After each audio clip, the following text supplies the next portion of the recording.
श्री कृष्ण कहते हैं अपनी पत्नी की यह दो चीजें दबाने और चूसने से अपार धन की प्राप्ति होती है। आखिर औरत का वह कौन सा अंग है जिसे रोजाना बेशर्म होकर दबाने और चूसने से अचानक अपार धन की प्राप्ति होने लगती है। जो भी मनुष्य औरत का यह अंग दबाता या चूसता है उसके घर में सदा माँ लक्ष्मी का वास रहता है और माँ लक्ष्मी की कृपा सदैव ही बनी रहती है। आज हम आपको एक सच्ची कहानी के माध्यम से बताएंगे कि औरत का वह कौन सा अंग है जिसे हर पुरुष को दबाना और चूसना चाहिए। अधूरी जानकारी हमेशा ही घातक होती है, इसलिए इस वीडियो को पूरा जरूर देखें, अधूरा छोड़ने की गलती न करें। एक समय की बात है, एक गांव में एक लकड़हारा रहता था। उसका नाम माधव था। उसके घर में उसकी पत्नी और दो लड़के थे।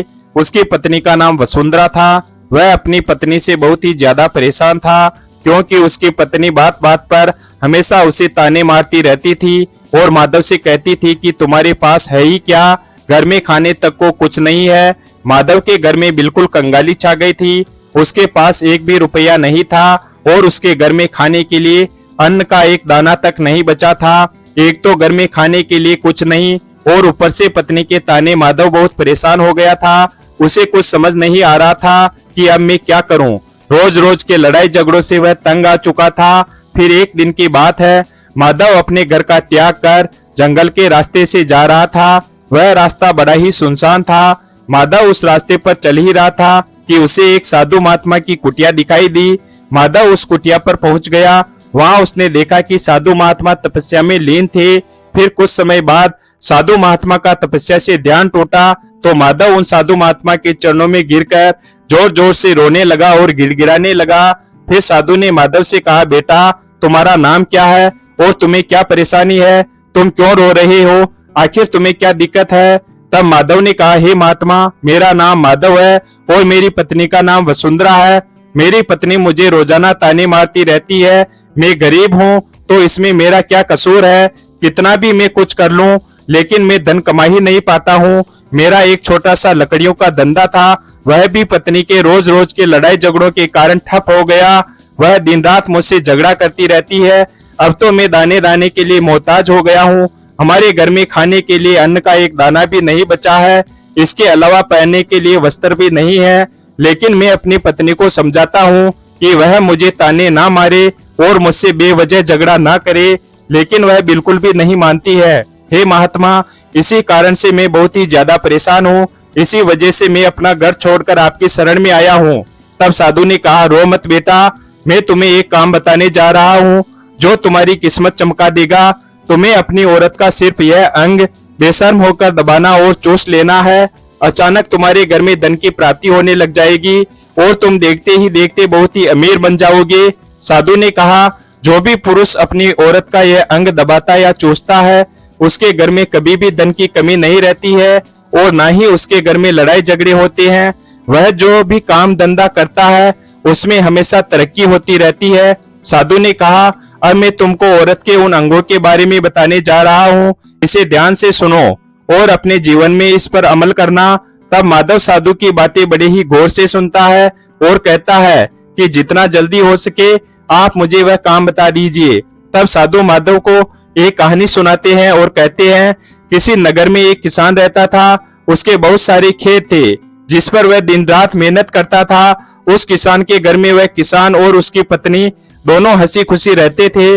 उस किसान और उसकी पत्नी में आपस में बहुत ही ज्यादा प्रेम था। उसके घर में किसी भी प्रकार के लड़ाई झगड़े या कलेश नहीं होते थे। इसी कारण से उसके घर में सदैव माँ लक्ष्मी का वास रहता था और उसके खेतों में भी इतनी ज्यादा पैदावार होती थी कि वह दिन प्रतिदिन और धनवान होता जा रहा था। उस किसान और उसकी पत्नी में इतना प्रेम था कि आसपास के लोग उन्हें देखकर जल जाया करते थे। धीरे धीरे उसके पूरे गांव के लोग जान गए थे कि किसान और उसकी पत्नी में बहुत ज्यादा प्रेम है। धीरे धीरे यह बात उस नगर के राजा तक पहुंच गई। किसान और उसकी पत्नी की बात जब राजा के पास पहुंची तो राजा भी उन दोनों के प्रेम की काफी ज्यादा तारीफ करते हैं और वह भी सभी को बताते हैं कि हमारे नगर में एक किसान और उसकी पत्नी रहते हैं जिनमें कभी भी लड़ाई झगड़े नहीं होते हैं। उन दोनों में आपस में इतना प्रेम है कि मैंने ऐसा प्रेम अपनी जिंदगी में कभी नहीं देखा। फिर कुछ समय बीतने के बाद राजा पूरे नगर में ढिंडोरा पिटवा देता है कि इस नगर में जितने भी लोग हैं वह सभी अपने घर में घी का दीपक जलाएंगे।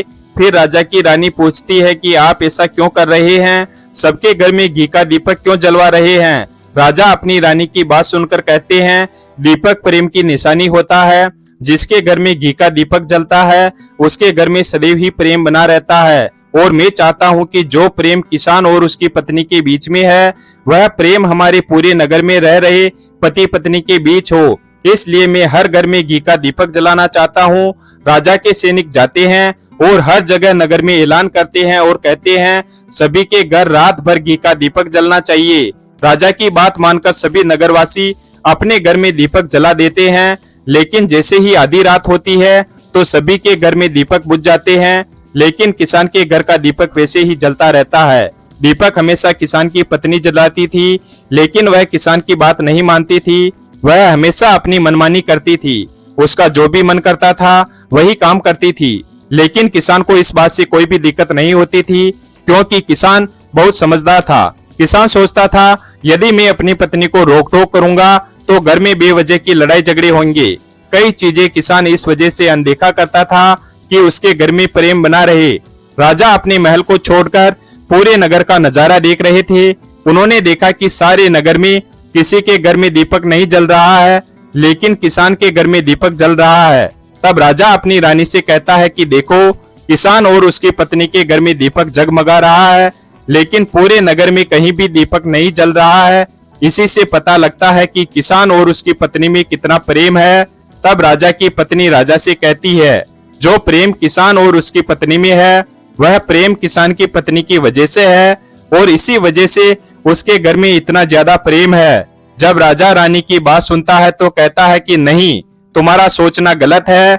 जो प्रेम किसान के घर में है वह प्रेम उसकी पत्नी की वजह से नहीं, बल्कि वह प्रेम किसान की वजह से है। रानी कहती है कि किसान की पत्नी बहुत ज्यादा समझदार है, आपका सोचना गलत है, और यही वजह है जो कि उनके घर में कभी भी लड़ाई झगड़े नहीं होते हैं। राजा कहता है कि किसान समझदार है, और रानी कहती है कि किसान की पत्नी समझदार है। इसी तरह से कुछ देर तक चलता रहा। इसी बात को लेकर राजा और रानी के बीच काफी झगड़ा हो गया। इसके बाद रानी राजा की गर्दन पकड़ लेती है और राजा रानी को उठाकर पटक देता है। इसके बाद राजा कहता है, हम लोगों को झगड़ा करने की जरूरत नहीं है, क्यों ना हम किसान और उसकी पत्नी की परीक्षा ले लें, सारा दूध का दूध और पानी का पानी हो जाएगा। लड़ाई करने के बाद इस बात पर राजा और रानी दोनों सहमत हो गए और उन दोनों की परीक्षा लेने के लिए तैयार हो गए। तब राजा अपने महल में जाता है और एक पुरुष सैनिक को बुलाता है और पुरुष सैनिक से कहता है कि तुम किसान के पास जाओ और जो जो प्रश्न मैं तुमसे बोल रहा हूँ वही तुम किसान को बोल देना। फिर वह सैनिक कहता है, ठीक है महाराज। वह सैनिक राजा की बात सुनकर किसान के पास जाता है। उस समय किसान की पत्नी खेतों में गई हुई थी, लेकिन किसान की तबीयत कुछ ठीक नहीं थी, इस वजह से वह खेतों पर नहीं गया था। फिर उसी समय वह सैनिक किसान के घर पहुंच जाता है और किसान से कहता है, मैं राज दरबार से आया हूं और मुझे राजा साहब ने भेजा है। किसान कहता है, बताइए मैं आपकी क्या सेवा कर सकता हूं, आप बैठ जाइए, मैं आपके लिए पानी लेकर आता हूं। तभी वह सैनिक बोलता है कि नहीं, तुम कुछ भी मत लाओ, मैं राजा का सैनिक हूं, बस आपके पास राजा का समाचार लेकर आया हूं। तब किसान कहता है, ठीक है, आप मुझे बताओ राजा साहब ने मेरे लिए क्या संदेश भेजा है। फिर सैनिक कहता है, किसान, राजा साहब ने यह कहा है कि यदि तुम अपनी पत्नी को छोड़ देते हो तो राजा साहब आपको बहुत सारे हीरे मोती और साथ में तुम्हारी जमीन से कई गुना ज्यादा जमीन उपहार में देंगे। इसके अलावा राजमहल का आधा हिस्सा भी आपको दिया जाएगा। लेकिन जो किसान ने जवाब दिया वह सुनने लायक है। किसान ने कहा, राजा साहब अपना पूरा राजमहल मुझे क्यों ना दे दे, लेकिन मैं अपनी पत्नी को नहीं छोड़ूंगा। जाओ और अपने राजा साहब से कह देना कि किसान ने ऐसा कहा है। सैनिक जाता है और राजा को सारी बातें बताता है। उस समय रानी भी वहां पर सैनिक की बातें सुन रही थी।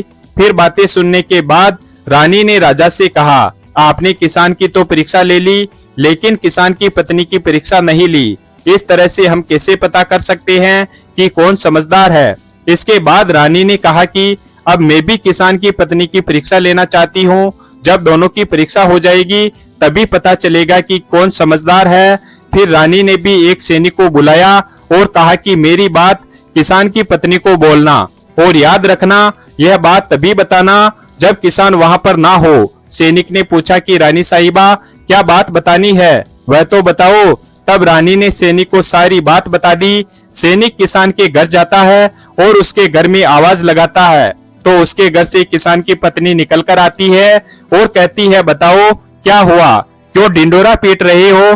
तो सैनिक ने कहा कि मैं राजमहल से आया हूँ, मुझे रानी साहिबा ने भेजा है। किसान की पत्नी ने कहा, बताओ किस लिए आए हो। तब सैनिक ने कहा, रानी साहिबा ने कहा है यदि तुम अपने पति किसान को मार देती हो तो आपको बहुत सारे हीरे मोती रानी साहिबा उपहार के रूप में देगी, और साथ में राजमहल का आधा हिस्सा भी आपको मिलेगा। इसके अलावा जितनी भी आपकी जमीन है वह तो आपकी है ही, लेकिन उसकी 2 गुना जमीन भी रानी आपको देगी। यह बात सुनकर किसान की पत्नी तैयार हो जाती है और कहती है, ठीक है, यदि मुझे रानी साहिबा यह सब देगी तो मुझे मंजूर है, मैं अपने पति को मार दूंगी। तब सैनिक पूछता है कि रानी को कैसे पता चलेगा कि आपने अपने पति को मार दिया है। तब किसान की पत्नी कहती है, मेरे घर में जो दीपक जल रहा है, जब मैं किसान को मार दूंगी तो उसे बुझा दूंगी, तब आपको पता चल जाएगा कि मैंने किसान को मार दिया है। अब सैनिक किसान की पत्नी की बात सुनकर राजमहल में जाता है और रानी को सारी बात बताता है। किसान की पत्नी की बात सुनकर रानी बहुत अचंभित हो जाती है। राजा और रानी को स्त्री जात से नफरत होने लगती है। उसी समय राजा अपने नगर के सभी लोगों को बुलाता है और कहता है कि मैं चाहता हूँ कि मेरी और मेरी पत्नी की वजह से किसान की जान न जाए। तुम लोग ऐसा करो, उस किसान के घर जाओ और सारी बातें बता दो और उस किसान को बचा लो, वरना किसान की पत्नी उसे मार देगी। इधर सैनिक किसान के घर जाते हैं और सोचते हैं कि किसान की पत्नी किसान को रात में मारेगी और दिया बुझाएगी। इससे पहले ही हम किसान के घर पहुंच जाते हैं और किसान को बचा लेते हैं। जैसे ही राजा के सैनिक किसान के घर पहुंचते हैं तो देखते हैं कि किसान तो मरा पड़ा है। सैनिक किसान की पत्नी से कहते हैं कि तुमने तो किसान को रात में मारने के लिए कहा था, लेकिन तुमने किसान को पहले ही क्यों मार दिया। तब उस किसान की पत्नी ने कहा, किसान को तो मुझे मारना ही था, रात में तो मुझे सिर्फ दीपक बुझाना था, इसलिए किसान को तो मैंने दिन में ही मार दिया था।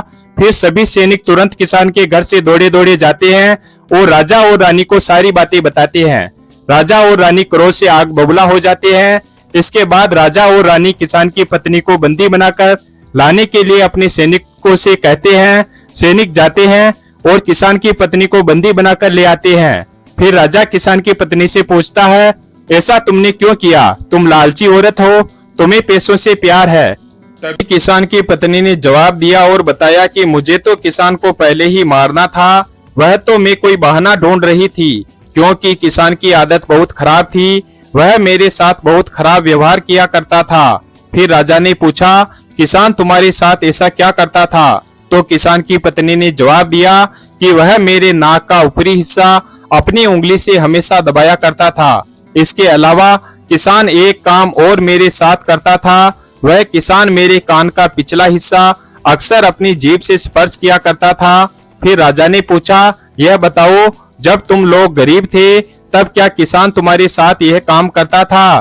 तो किसान की पत्नी ने कहा, नहीं महाराज, तब ऐसा नहीं करता था। तब राजा ने कहा कि मैं समझ गया कि किसान ऐसा क्यों करता था।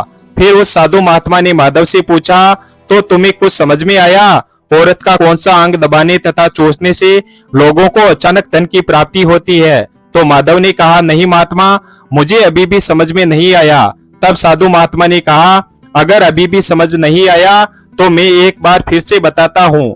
किसान अपनी पत्नी के साथ जो पहले काम करता था वह है उसके नाक के ऊपरी हिस्से को अपनी उंगली से दबाता था। तो जिस भी मनुष्य के घर में पैसों की किल्लत है उसे अपनी उंगली से औरत के नाक के ऊपरी हिस्से को जरूर दबाना चाहिए। औरत के नाक के ऊपरी हिस्से को बहुत शुभ माना जाता है। इसी वजह से जो यह काम करता है वह हमेशा धनवान पुरुष बन जाता है। दूसरा काम है, जो भी पुरुष औरत के कान का पिछला हिस्सा अपनी जीभ से स्पर्श करता है उसकी किस्मत के द्वार खुल जाते हैं, उसे अचानक धन की प्राप्ति होती है। ऐसा इसलिए होता है क्योंकि औरत के कान के पिछले हिस्से में माता लक्ष्मी का वास होता है, और जब आप ऐसा करते हैं तो माता लक्ष्मी आपसे प्रसन्न हो जाती है और आपको अपार धन संपत्ति देती है। और आपने एक बात तो जरूर सुनी होगी कि औरतें माता लक्ष्मी का ही रूप मानी जाती है। यही वजह है इस संसार में जो भी मनुष्य यह पवित्र काम करता है उसका घर धन धान्य से भर जाता है। लेकिन आप जब भी ऐसा काम करें तब आपको अपनी पत्नी को पूरी बात बता देनी चाहिए, अन्यथा आपके जीवन में ऐसा अनर्थ भी हो सकता है। वीडियो अगर पसंद आया हो तो वीडियो को लाइक और हमारे चैनल शिव भक्त को सब्सक्राइब करें और अपने दोस्तों के साथ शेयर करें। धन्यवाद। और कमेंट बॉक्स में जय लक्ष्मी माता